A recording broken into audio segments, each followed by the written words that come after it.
Hey there again, folks. Welcome back to my Let's Play of Never7, The End of Infinity. And last time it was quite a bit of a party and a bit of a tense situation at the end.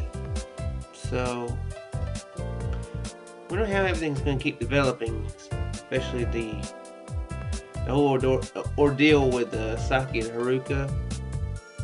And all that sort. Seemed there at the end that Saki actually had had a bit of a thieving problem, so I don't know. That seems kind of strange. So let's keep going and seeing what happens. 4 of us split up with Izumi-san and Kurumi at Luna Beach and decide to return to the lodge. On the way back, Yuka suddenly whispers into my ear.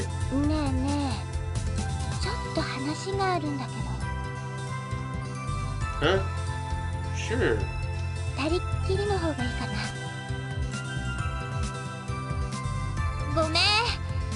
クイコくん、はるかちゃん、先戻ってて。Seems as if Okuhiko has presumed something after watching us talk, and he quickly obliges and escorts Haruka away. なんか嫌な雰囲気になっちゃったね。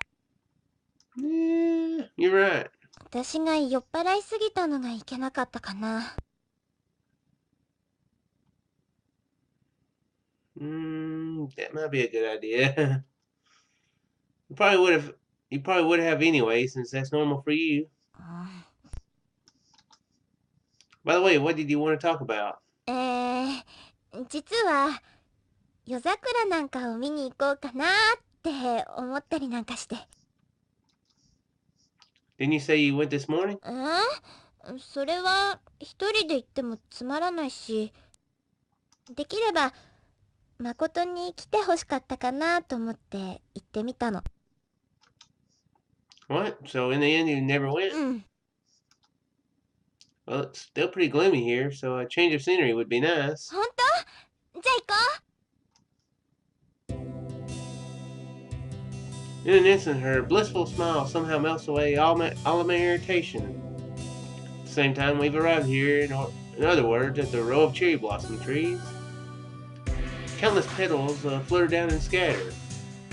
The gentle breeze blowing through the tree-lined street is faintly dyed pink.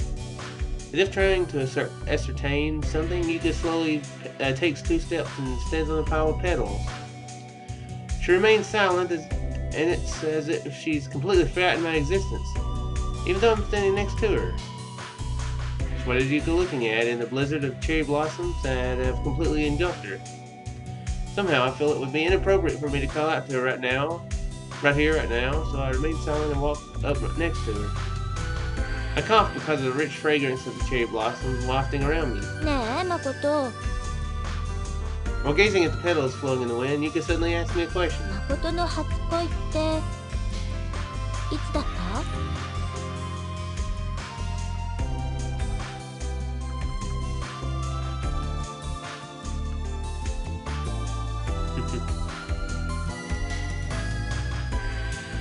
Say, about a long time ago, in a galaxy far, far away. That joke was strange. I don't know. I'll say a long time ago. Why not? A long time ago, I think I was still in elementary school. So I don't really remember it that well. そっか。 What about you, Yuka?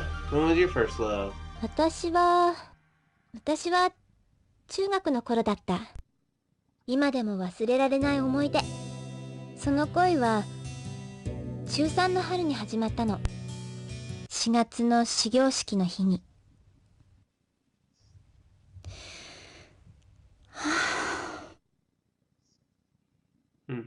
That's great. Is that middle school over there? It's the first year of high school, as far as I know, in the United States.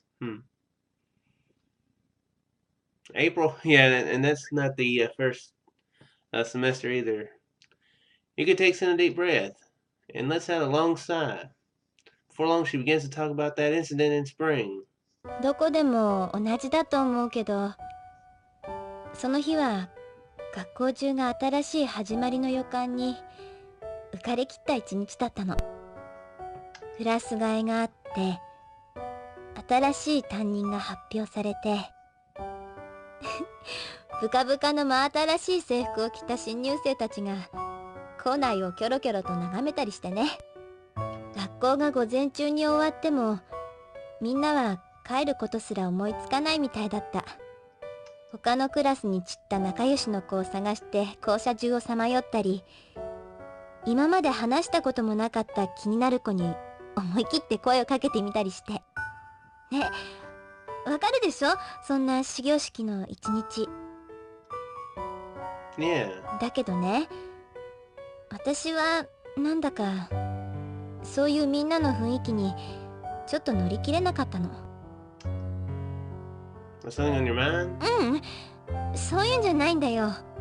ただ、なんて言えばいいのかな。みんなが一斉にはしゃいでたりすると、一人だけわけもなく冷静になっちゃったりすることってあるじゃない？そういうことだと思う。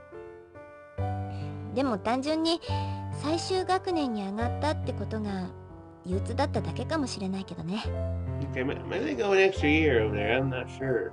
Or maybe it's just a 3-year high school. That might be it.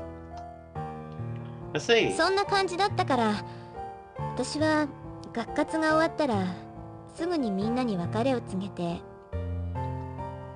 The usual place? If my anime knowledge is correct, as far as schools, that'd be the top. That'd be the roof of the school there. That's very strange to see because my school had absolutely no. It had a roof. That would really be bad. But yeah, it was simply for weather shielding and sun shielding stuff, I guess you could say. Then again, it was kind of in a small, not a small town, but a normal town, I think most of the schools you see in animes and that sort of thing, are in bigger cities, kind of. 美術室のこと。The whole spiel was for nothing. Okay, never mind. 別に美術部に所属してたとかそういうわけじゃないんだけど、とにかく好きだったんだよ、あの場所が。あの場所に行って絵を描くことが。Draw? いつからかは忘れたけど、気が向くと私は美術室に行って絵を描くようになってた。中学に入るまでは絵なんて描いたことなかったんだけど、そうやって美術室に行くようになってから、なぜだか無性に描きたくなって。Perhaps it's just a really good art room, and that's why they made it that room. いつでもどんな時でもあそこだけは真夜中みたいにひっそりとしてた。そういう誰もいない静かな場所で絵を描いていると普段あまりにも落ち着きがなかったからかな。だからそんな風に静かに絵を描くことで、私は私の心をリセットしてたのかもしれない。Resetting, huh? The image of an empty art room, save for Yuka drawing pictures in a corner. I can't imagine that very well. Does seem like something she would naturally do. でね、その日も私は美術室に行ってスケッチブックにデッサンをしてたの。What did you draw? Yuka hesitates for a moment before continuing. 鳩時計の絵。確か前にも話したよね。私が最後に鳩時計を見たのは中学の頃で。I think she did, didn't? Yeah, that's right. And that cuckoo clock had two doves that you thought were a male and female pair, right? そう。その鳩時計は美術室の黒板の上にかかってたんだよ。2羽の鳩は1時間ごとに交互に出てきて時を告げるの。1時には右の鳩が一度鳴いて、2時には左の鳩だけが2度鳴いて、12時にだけ2羽の鳩は同時に出てきて一緒に鳴くことができるの。だけどそれってちょっとかわいそすぎると思わない？ 1 日に2回だけ。合わせても24秒しか出会うことができないなんて。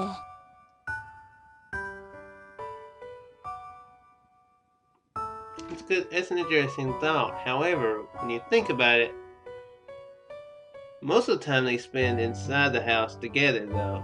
So, I mean, they're actually spending a lot of time together. You just don't see that they're together, except when they come out twice a day, I'm guessing, at noon and midnight. So, yeah, making a lot of assumptions there. Poetic assumptions. But, yeah. I nod, beckoning her to continue. だからね、せめて絵の中だけでもそのつがいの願いを叶えてあげようって。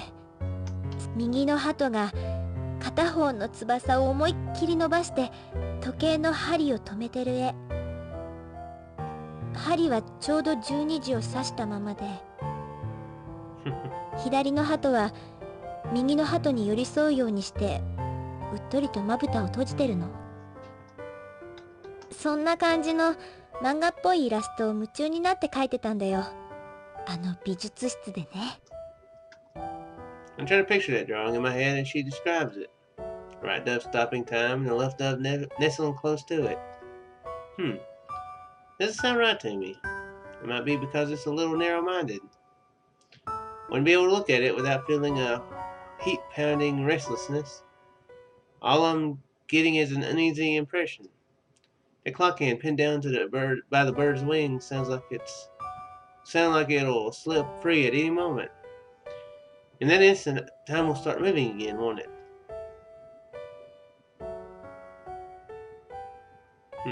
However, indifferent to my thoughts, Yuka continues from where she left off. I have a small feeling that this is a little symbolic of something else, possibly, I'm thinking.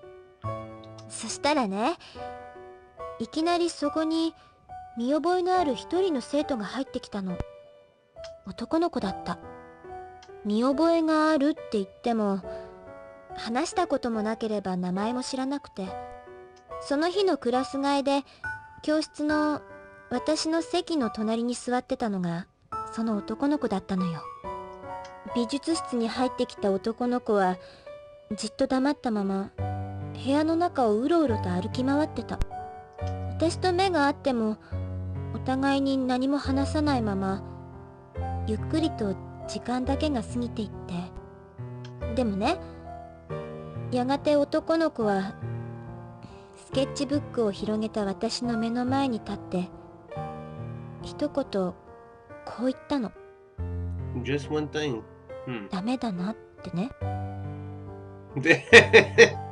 私思わずムッとしちゃって気がついたらどこがダメなのよなんてきつく言い返しちゃってた。だって何もわからないくせにってその時はそう思ったんだもん。あの鳩時計のことを知っているのはもちろん私だけだと思ってたし、だけどその男の子は思いがけない答えを返してきたのよ。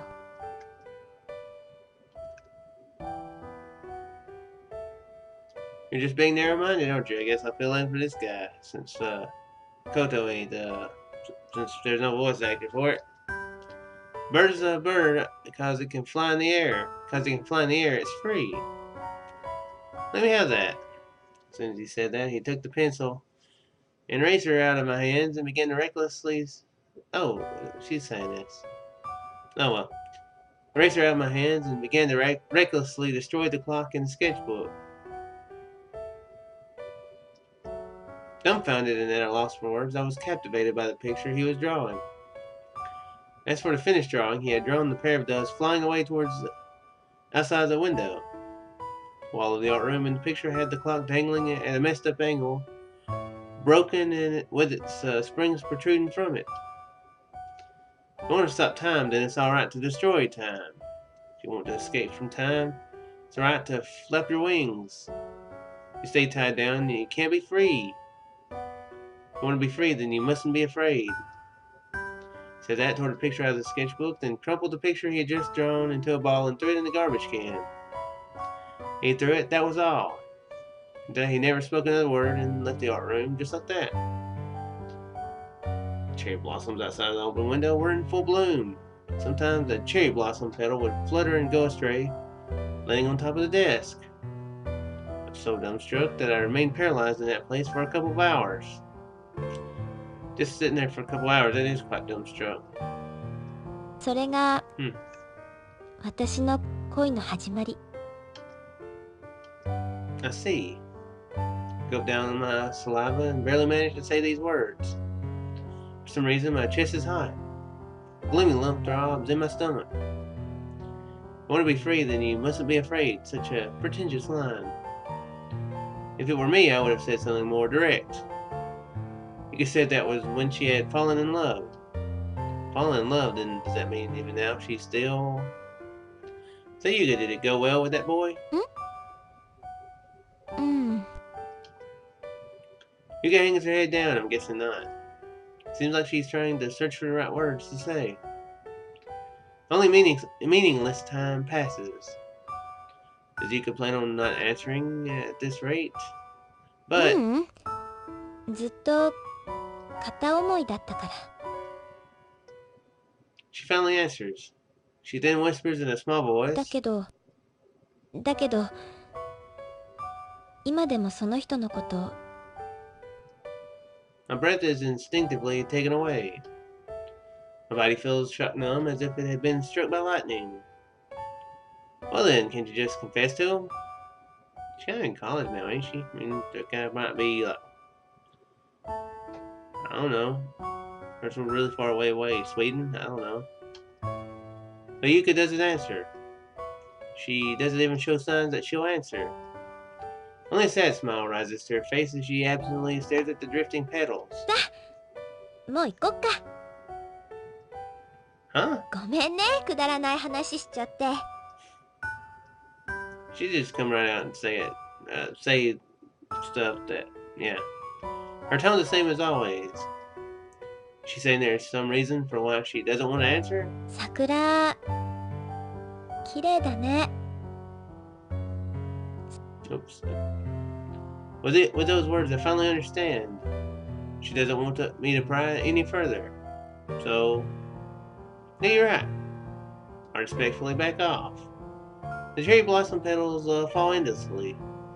The cherry blossom trees stretch out in front and back, covered in flowers like a forest is with leaves. It's as if they might go on forever, endlessly. Take a deep breath, filling my chest with the scent of the cherry blossoms hanging over and around me, which almost causes my muscles to stiffen and coil up.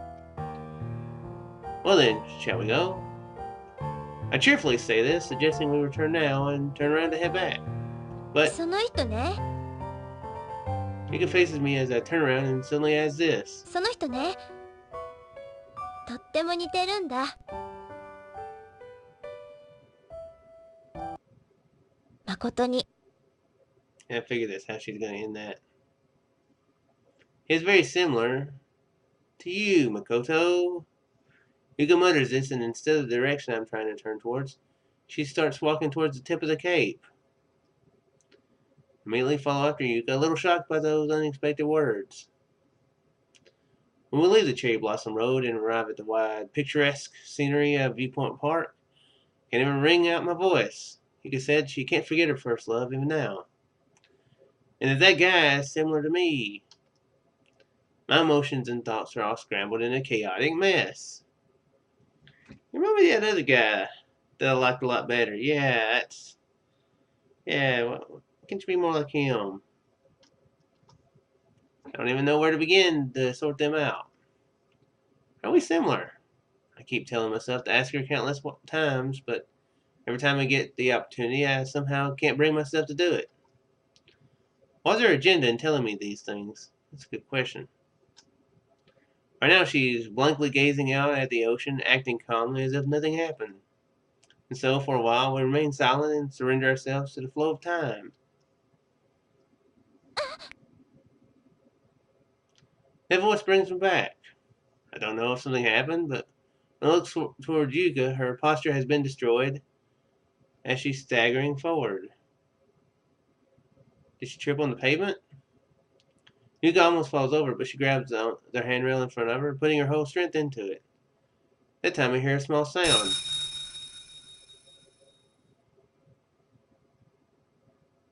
It's a certain high-pitched metallic sound I've heard before. A bell. Impossible. In the twinkling of an eye, goosebumps begin to spread over my whole body. I reflexively search for the source of the sound. The ringing sound is in the direction of Yuka's feet. I squint and stare at the ground surface. A sparkling light. The sharp light pierces both of my eyes. That's impossible. Damp, unpleasant sweat rises to my forehead. The shaking in my knees still hasn't stopped. While I'm pinned down by the pounding of my heart, beating as loud as an alarm bell, I slowly crouch down. Nervously stretch out my hand.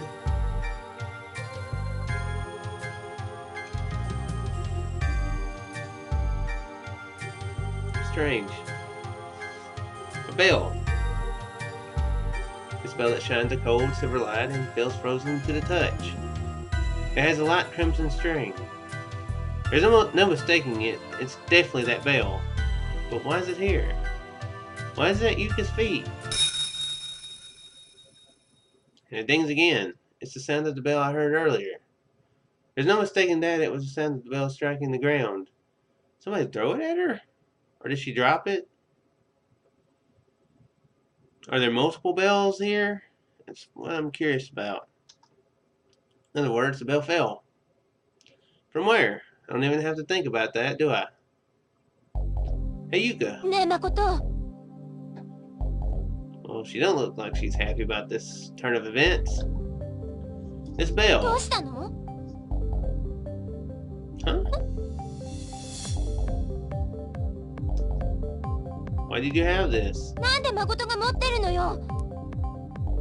Our voices neatly overlap.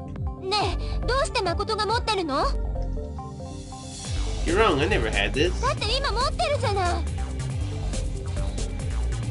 That's because you dropped it, and I just picked it up.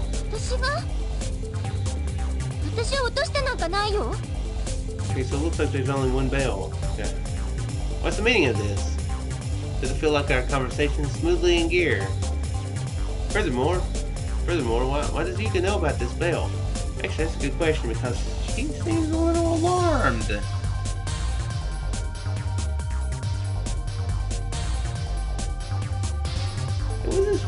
She mentioned about having a bad dream one time, didn't she? Yeah,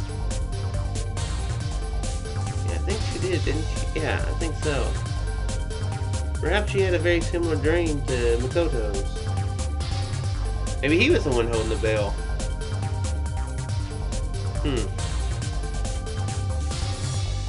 We wait for the other to continue this unproductive conversation. It's only before we can speak a little girl totters over to us. She seems to be about 5 or 6. Well, anyway, she feels like a girl who just started elementary school. And that little girl stands slightly in front of us. She says a mere 3 words. Give it back!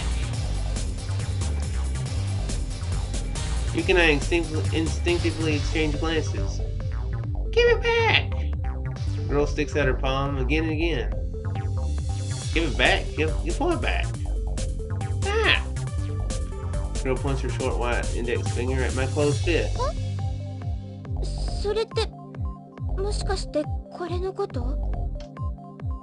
It grabs my wrist with a jerk and gives me a glare that I know is demanding me to open my fist. I calmly obey her. Obviously in my palm is that bell. Just then, the girl suddenly snatches the bell from my palm. I wouldn't have guessed it since she's so young, but the girl is as fast as lightning. Lightning's pretty freaking fast. Is she that fast? It's pretty fast. I mean, really. Thanks! Before she even finishes thanking us, the girl turns around and gets ready to run. I thought she was already running. Or maybe he's talking about maybe the grabbing was as fast as lightning. Yuka springs like a bullet and cuts around in front of the girl. The girl stops. Yuka bends over until she's at eye level with the girl. What's the little girl doing out in the middle of the park or whatever at night? That's a good question. That's a question. Where's your parents? ねえ、ちょっと聞きたいことがあるんだけど、その鈴ってどうしたのかな？ Oh, crap. I tied it up to that pole over there. That way, if it fell, I wouldn't lose it. So it's mine. Let's see, so that's how it is. The bell string was tied to the fence, but because of Yuka, it fell to the ground. It may have been because I was thinking about other things, but I hadn't noticed the bell when it was tied there at all. そうじゃなくって。Yuka shakes her head and gives the girl a sweet smile. どうしてその鈴を持ってるのかなって。誰かにもらったの？それともどっかで拾ったのかな？ Yeah, that's right. I picked it up last night. どこで拾ったのか覚えてる？ Yeah, I do. どこ？ The moon. This girl's pretty smart. She's an astronaut. I picked it up on that sandy beach shaped like a crescent moon. Moon Beach. I am astonished. You astonished? I think that's an advanced form of astonished. I even feel lightheaded and dizzy. How could this be? The bell through the ocean on the night of the first washed back up on the shore through the waves. Can get rid of that thing. Maybe if I'd thrown it further. No, that's wrong. Maybe if I smashed it in with a rock or something. What if he ate it? That's not it. That's not it. I picked up the bell because I was fated to. It will continue to follow me everywhere until that time comes. I can feel an unbelievably overwhelming power. I suddenly feel as if it's tugging the back of my neck, trying to drag me to a faraway world. It's that kind of feeling. There's nothing I can do. I can't even scream. But, while that may be true, it's impossible for me to just stand still, right? Even if it seems to be a useless struggle.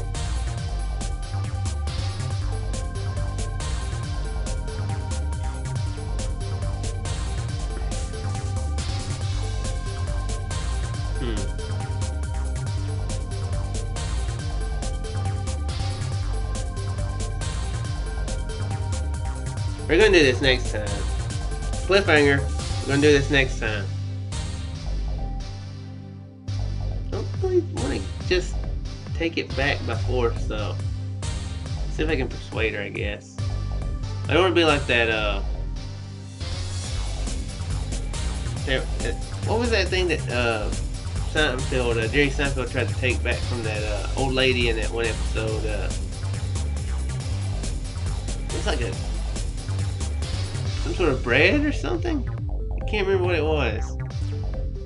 But yeah, that I don't want to be like that. Yeah. I guess we'll say we'll try to persuade, we'll try to reason to her. See if we can reason with a 6-year-old, apparently. That ought to be fun and obviously successful. But anyway, I do hope you folks enjoyed, and I shall see you in the next one. Farewell there, folks.